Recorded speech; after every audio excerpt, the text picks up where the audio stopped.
For more on the state of the war or this quote-unquote ceasefire, we're fortunate to be joined this morning by Yanis Varoufakis. He, of course, is the former finance minister of Greece and host of the Iconiclast podcast. Great to see you, sir. Good to see you.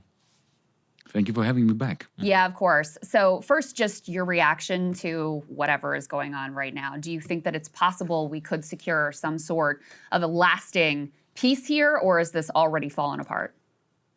No, I don't think it's fallen apart. I mean, allow me to preface my assessment with my astonishment that, Donald Trump persecuted the war, which is a textbook case of how not to start a war, how not to prosecute it, and how not to end it. The essence of the ceasefire is, of course, as you are pointing out in your program so far, it's just totally ramshackle. It's a mess. But even though you can see that it is being undermined by Israel, the reason why Netanyahu continues to commit massacres, not just to continue to persecute the war in Lebanon, but actually, he upped the ante with what can only be described as a massacre the other day in response to the ceasefire. It's because Netanyahu is trying to undermine the ceasefire. Netanyahu's mantle has always been permanent war in the area, constantly trying to distract public opinion in the United States, in Europe, in the rest of the world, from the genocide in Gaza, from the ethnic cleansing in particular in the West Bank and in East Jerusalem. So he will do whatever it takes to make sure that some war is happening. It doesn't necessarily need to be Lebanon, it can be in Yemen, it can be in Jordan, it can be somewhere. And, he still has Donald Trump hooked. Because there is no doubt in my mind that when the Pakistani general, Field Marshal, whatever his title is, when he announced that Lebanon was included in the ceasefire, surely he didn't do this without the support of the Trump administration. So clearly Netanyahu is undermining Trump. That's what Israel does. It undermines the interests of the United States and always succeeds in roping the United States into its ethnic cleansing genocidal campaign. So that's point number one. Point number two is that the deal that is being fashioned as we speak is a major victory for Iran. I mean, did you see what JP Morgan did? I mean, they did the arithmetic and they discovered that the state of Iran is going to make out of charging tolls on vessels crossing the Straits of Hormuz. They will make something between $70 and $90 billion a year. It's important to juxtapose this against what Panama makes from the Panama Canal. It makes 5. Or Egypt from the Suez Canal, it makes 10. So the Iranians are going to be making between 70 and 90 billion. This, given the sanctions and so on, this represents around 20-25% of national income, of GDP. They've come out pretty nicely out of this. They have had the consent of the Gulf states that they were bombarding, in my view, in self-defense, but nevertheless, they were bombarding Qatar, the United Arab Emirates, and the GCC countries, the Gulf State Council countries, have consented to these tolls being charged, it seems, from what I read.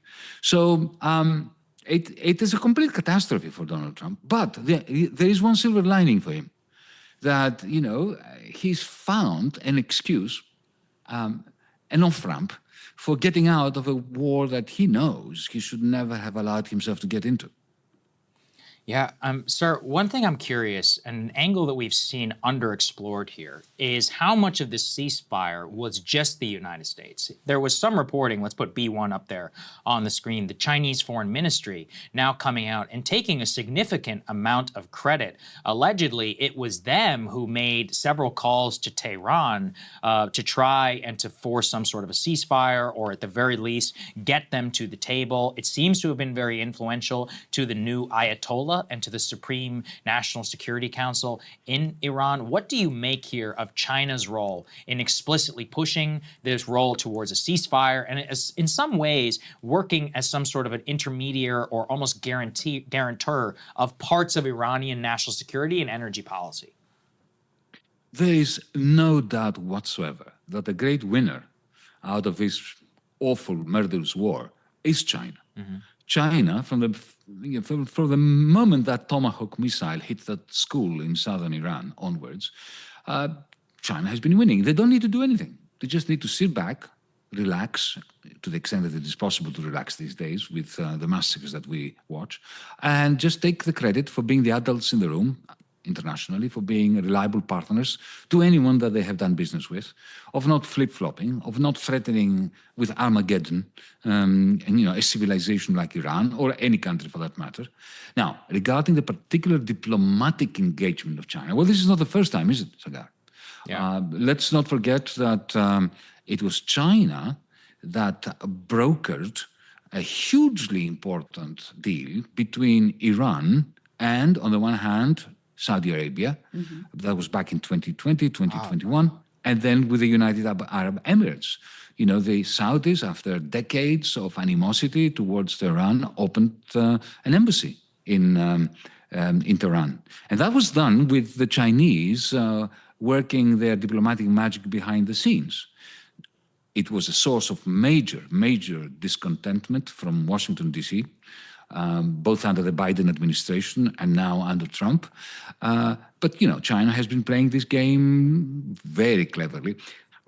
Having said that, let's not give them too much credit for it, because it is as if Washington, D.C. is doing its best to lose every diplomatic brownie point America has ever won since 1944. True.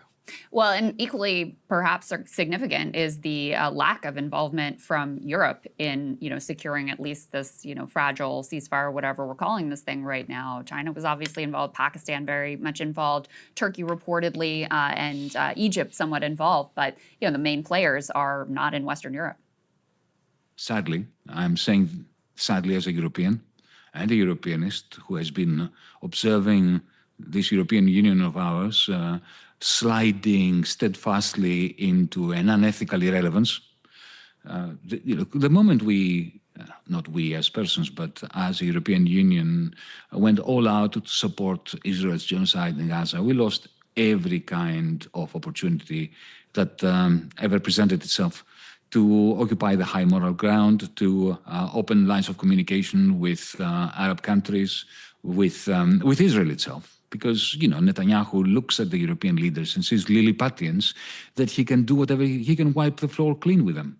And they may say a few things here and there, but then they will fall into line. And the moment Israel starts bombarding Iran illegally and criminally, the Europeans, either whistle in the wind or allow the Americans to use their bases, like the British base on Cyprus in Akrotiri, that Keir Starmer, whatever he might have said against the Donald Trump campaign in Iran, essentially provided to the United States Air Force to launch sorties against Iran.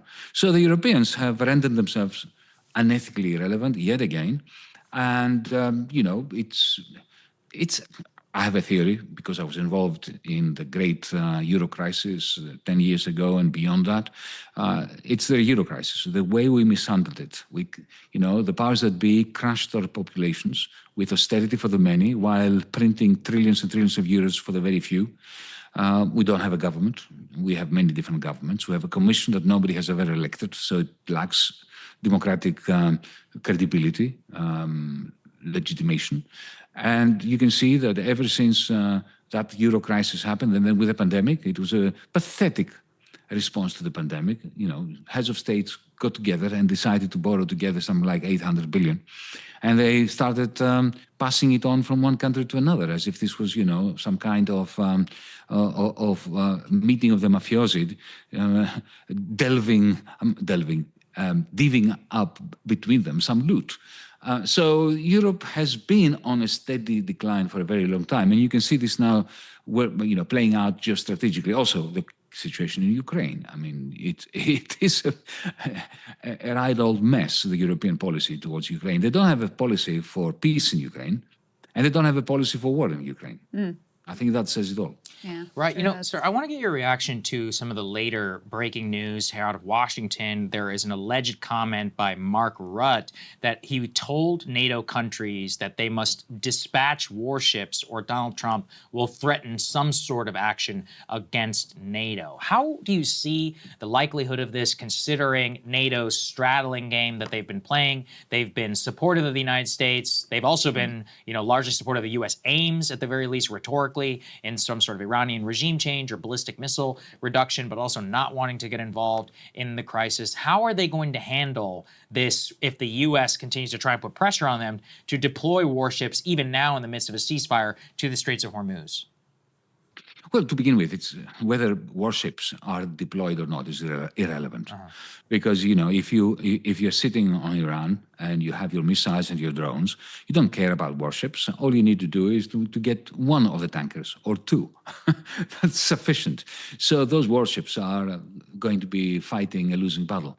No, look, the more interesting question is, why did Donald Trump and his merry men, mostly men, why did they contradict themselves? Because on the one hand, Donald Trump has been dismissing Britain, Germany, France as military dwarfs.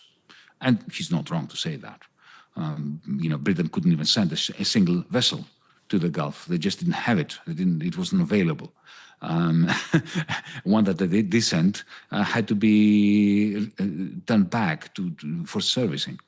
So, that was a strategy. Donald Trump disparaging the Europeans as useless militarily, and therefore saying that NATO is a great drain on the United States and forcing the Europeans to pay more, since you can't do the work, the defensive or offensive work, and you rely on Americans to do it. You pay, you rascals. That was a kind of position by Donald Trump and his administration.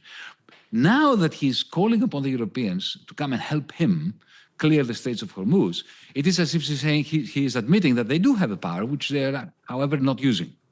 So he has to, it shows desperation on the part of Donald Trump and his administration. He had a strategy which made some sense of being dismissive to the Europeans. Now he's contradicting himself. Yes. Look, the future of NATO is severely circumscribed and darkened by what has happened. I think that the belief, the faith in some kind of alignment that is structurally constructed between the United States and the European Union, I think that's gone. And that's gone independently of who is in the White House. It's going to be eroded. I think it's a good thing, personally. Me too. Because it was never in the interest of Europe. In the end, it wasn't in the interest of the people of the United States. Maybe the military-industrial complex did really very well out of that. But, Europe now is in dire straits. They have to decide that NATO is not for them, that NATO is not in their interest anymore. They can't decide that because they are so heavily invested in the concept of NATO. So they will be like, rabbits that are caught up in the headlights of the oncoming truck. Yanis, I want to get your perspective on how much the world has changed as a result of this war, whether it's right now they're able to come to an agreement or the Americans decide they want more pain before we come to some sort of an agreement to end this war. I think we can see basically the outlines of what is going to emerge. You're very likely to have more or less the Iranian 10 points, put into action, including a new status quo, a new reality around the Strait of Hormuz. So how much does that resolution of this war change the global order? Oh, hugely. First, it changed the law of the sea.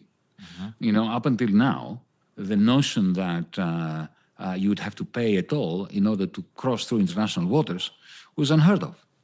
Donald Trump put this on the map.